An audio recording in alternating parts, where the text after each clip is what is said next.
Hi guys, this is Jel and welcome back to our channel. And gusto ko muna kayong batiin ng good morning dahil napakaaga pa. Naririnig nyo ba ang mga manok sa paligid? Gusto ko lang na mag-familiarize kayo sa ating gulay area update kasi diba dati pa naman ay nag-update talaga ako ng ating gulayan. Tara na, simulan na natin. Tour ko kayo sa ating gulay area. Ipapakita ko muna sa inyo habang hindi pa natin nadadamuhan at saka gagawin na lang natin yan bago tayo mag backyard garden tour. Pero ngayon, isasama ko muna kayo para makita ninyo yung mga gulay na meron na tayo dito sa ating gulay area.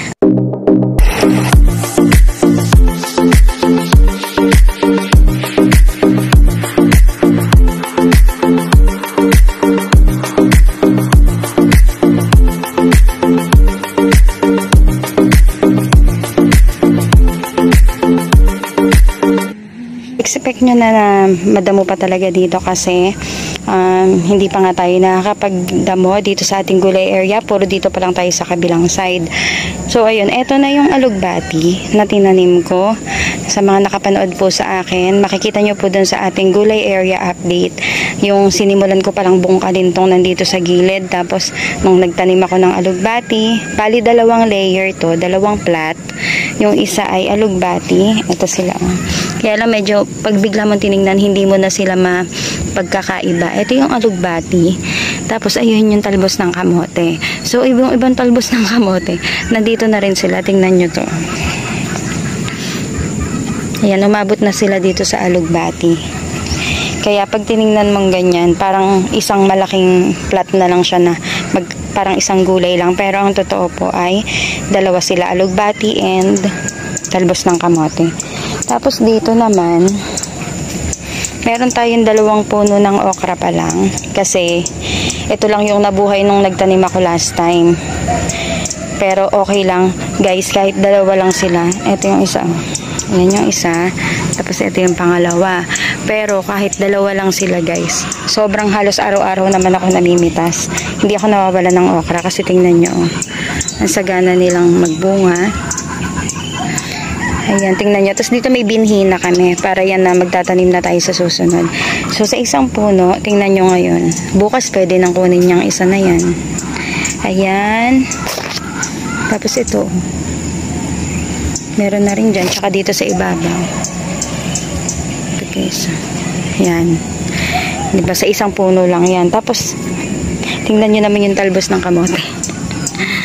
Yung kamote. Talbos ng kamote, nakakapit na rin sa okra. 2 lang yan. Tapos ito yung isa, may binhi na rin tayong isa. Tapos, ito, may pabinhi na rin tayo dito kasi masyado na siyang malaki. Tapos tingnan nyo naman yung talbos ng kamote. Nandito na din. O, diba? Tapos ayan, may mga bunga pang pasibol. Kaya, kaya hindi rin ako nauubusan talaga ng okra. O, diba?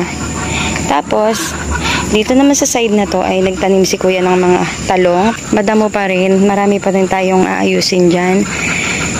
Tapos, ayan, bali, etong 4 na layer, puro talong yan. So, mas malaki to kasi noon, merong mga puno dito, ito lang yung naaarawan. So, dito parang naiwan sila. Pero halos magkakasabay lang yan tinanim. Pero okay lang din. Tapos ayun, kung meron tayong okra, alugbati at talbos ng kamote araw-araw, meron din tayong talong. Halos araw-araw din tayo namimitas niyan. Tingnan nyo. Kagaya niyan. Kasi hindi na rin namin pinapalaki ng masyado kasi minsan may nagkakabuta siya guys. Kaya pagka mga ganyan, tinatanggal na rin namin. So halos araw-araw din akong may pritong talong, talbos ng kamote, alugbati. Hindi na ako guys, hindi na ako bumibili ng almusal ko kasi dyan ako kumukuha. So ayun, ito lang yan sa gulay area update natin. Hindi ko alam pero kung nasubaybayan nyo po ako ngayon, parang bigla siyang sumikip kasi siguro dahil na-occupy na yung mga dating bakante dito, kaya pakiramdam ko sumikip na siya. Pero okay pa rin yan, maganda pa din. At saka ang importante doon, 'di ba, fresh yung kinakain namin, tapos kami mismo yung nag-aalaga. So ayan, yan lang naman ang may dadigdag ko sa ating gulay area update.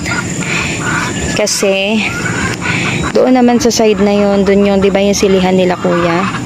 Tapos yung mga talong natin ay medyo pakalat-kalat lang din dun sa side na yun. Isasama ko na lang yun pag nag-backyard garden tour tayo. Pero ngayon, ito muna nga i-update ko sa inyo guys. Ayang ating gulay area. Nakatayo ka dito, ganyan ang itsura niya.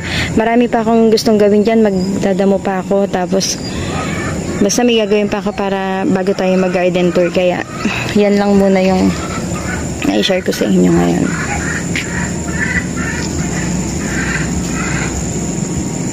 O, diba? Hindi na natin halos kailangan bumili ng gulay sa palengke or sa ibang tao. Sa atin lang, sa backyard natin. Kasi sinigurado namin na lahat ng mga nakatanim dito guys ay yung mga paborito namin. Katulad ng talbos ng kamote, paborito ko talaga yan, and alugbati. Pero dahil mahilig naman kami lahat sa gulay, ayan, lahat ng nandito ay kinakain namin. Yan na lang kami pumipitas. Minsan magbibigay kami pag may gusto. Basta marami namang ani, diba? Tsaka pag sobra-sobra. So, yun lang po. Yun lang munang may isi-share ko sa inyo dito sa ating gulay area. And since usapang gulay naman tayo guys, ito, nakapitas na ako. Yung mga pinakita ko sa inyo kanina ay pinitas ko na. Kasi baka maunahan pa tayo ng mga insekto. Ayan. Tapos, pupunta pa tayo dun sa may... Mag-iikot-ikot pa tayo, baka may makuha pa tayong gulay. And ito na.